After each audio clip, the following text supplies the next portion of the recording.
त्यांनी एक व्यंगात्मक गाणं ट्विट केलं, त्याच्यावरती मोठा गदारोळ झालेला आहे. एकाधिकेकांना काल त्याच्या स्टुडिओची तोडफोड देखील करण्यात आलेली आहे. कुणाल कामराने व्यंगात्मक गाणं केलं असं मला वाटत नाही. त्यांनी सत्यात्मक गाणं केलेलं आहे.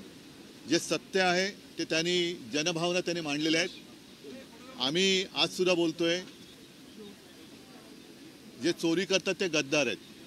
आणि पहिल्या प्रथम मी महाराष्ट्राच्या जनतेला स्पष्ट करू इच्छितो की काल कामराच्या इथे जी काही तोडफोड केली ती शिवसैनिकांनी केलेली नाही. त्याचा शिवसेनेशी संबंध नाही. ही कदाचित एसनशी गटाने केली असेल किंवा गद्दार सेनेच्या एसनशी गटाने केलेली असेल. मुळामध्ये हे जे राज्य चाललंय ते छत्रपती शिवाजी महाराजांच्या आदर्शाने चालले की गद्दारांच्या आदर्शाने चाललेलं आहे. हा आता एक सोक्षमोक्ष लावण्याची वेळ आलेली आहे. आणि काल जे भेकड लोक आहेत त्यांना त्या गाण्यावरनं तथाकथित त्यांच्या गद्दार नेत्याचा अपमान झाला असं वाटलं म्हणून तोडफोड केली. हे गद्दार यांना छत्रपती शिवाजी महाराजांचा अपमान करणारा कोरटकर दिसत नाही, राहुल सोलापूरकर दिसत नाही. कोश्यारीने अपमान केला होता तेव्हा कोश्यारींचा निषेध करण्याचा यांचा धाडस नाही. हे भेकड लोक आहेत आणि गद्दारच आहेत. त्याच्यामुळे कुणाल कामराने काही अयोग्य केले असं माझं मत नाही. कुणाल कामराने जनभावना व्यक्त केलेल्या आहेत. आणि मुख्यमंत्री महोदयांना मी सांगू इच्छितो की न्याय सगळ्यांना सारखा पाहिजे. नागपूरच्या दंगलीमध्ये ज्यांचं नुकसान झाले त्यांना नुकसान भरपाई तुम्ही देणार आहात. तसंच कुणाल कामराच्या स्टुडिओची किंवा तिथे जिथे त्यांनी जो कार्यक्रम केला त्या जागेचं ज्यांनी नुकसान केलं त्याची नुकसान भरपाई त्यांना दिली गेली पाहिजे. आणि हे जे भामटे भेकड गद्दार लोक आहेत ज्यांनी काल ही तोडफोड, ज्यांना छत्रपती शिवाजी महाराजांचा अपमान केलेला चालतो मात्र गद्दाराचा अपमान चालत नाही, त्यांच्याकडनं दामदुपटीने वसूल करावी. अभिव्यक्ती स्वातंत्र्यावरचा हल्ला आहे का? अभिव्यक्ती वगैरे सत्य बोलणं हा अभिव्यक्ती स्वातंत्र्याचा हल्ला होऊ शकत नाही. हे सत्य आहे आणि आम्ही तर उघड बोलतोय की हे गद्दार आहेत. त्याच्यामुळे हा अभिव्यक्ती स्वातंत्र्य आलं कुठे याच्यात? आणि अभिव्यक्ती स्वातंत्र्य हे गद्दारांच्या बाबतीत कसं काय तुम्ही म्हणता? गद्दारांचं काय?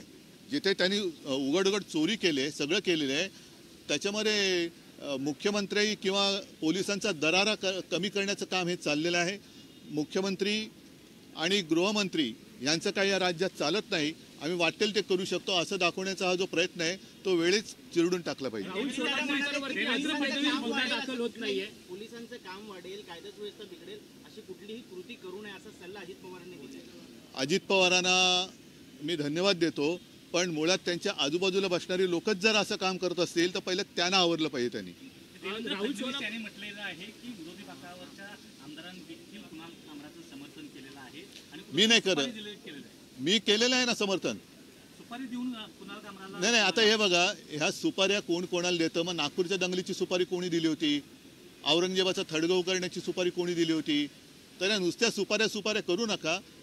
राज्याची वाट लागत चाललेली आहे. आणि गद्दारांचं उदात्तीकरण जर फडणवीसांना मान्य असेल तर मला असं वाटतं देवसुद्धा त्यांना वाचू शकेल की नाही. त्यांचं पद हे नाही. हे म्हणूनच म्हटलं ना की छत्रपती शिवाजी महाराजांचा वारसा घेऊन चालायचा का गद्दारांचा, अनाजी पंथाचा वारसा पुढे चालवायचा का संभाजी महाराजांचा, हाच ह्या सरकारला माझा प्रश्न आहे. जर अनाजी पंथ त्यांच्यासाठी आदर्श असतील तर त्यांचं वक्तव्य हे मी समजू शकतो.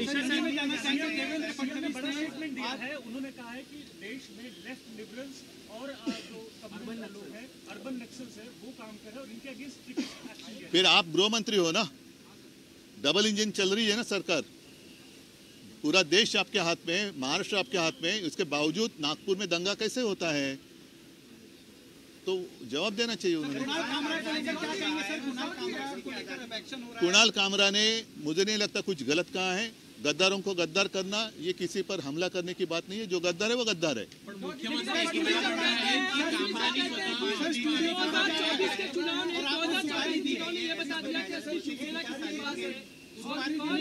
वो छोड़ो, वो नहीं, वो पूरा गाना आप सुन लो, चाहिए तो आपके पास होगा तो बजा कर दिखाओ.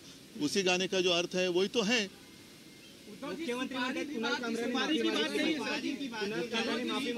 नाही, कुणाल कामरा जे सत्य आहे ती जनभावना बोललेला आहे. आणि असं जर असेल तर तुम्ही सांगा की जो कोणी सत्य बोलेल, सत्यमेव जयते खोडून टाका आणि गद्दारमेव जयते लावा.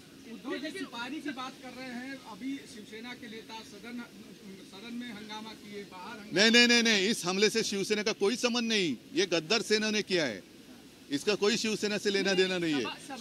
जिसके खून में गद्दारी आहे वो शिवसैनिक होई नाही सकता।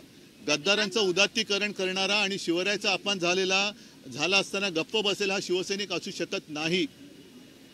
ठीक है, नहीं उनकी बात है, वो उनके पास, क्योंकि उनको अभी उनके अगर वो गोद में बैठी है तो उनको संभालने के अलावा और क्या करना चाहिए।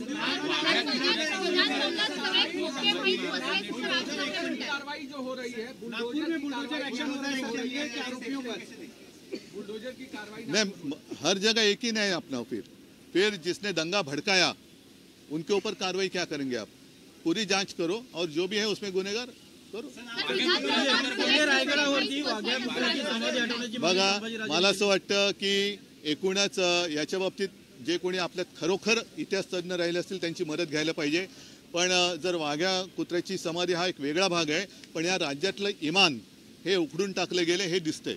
चला, धन्यवाद।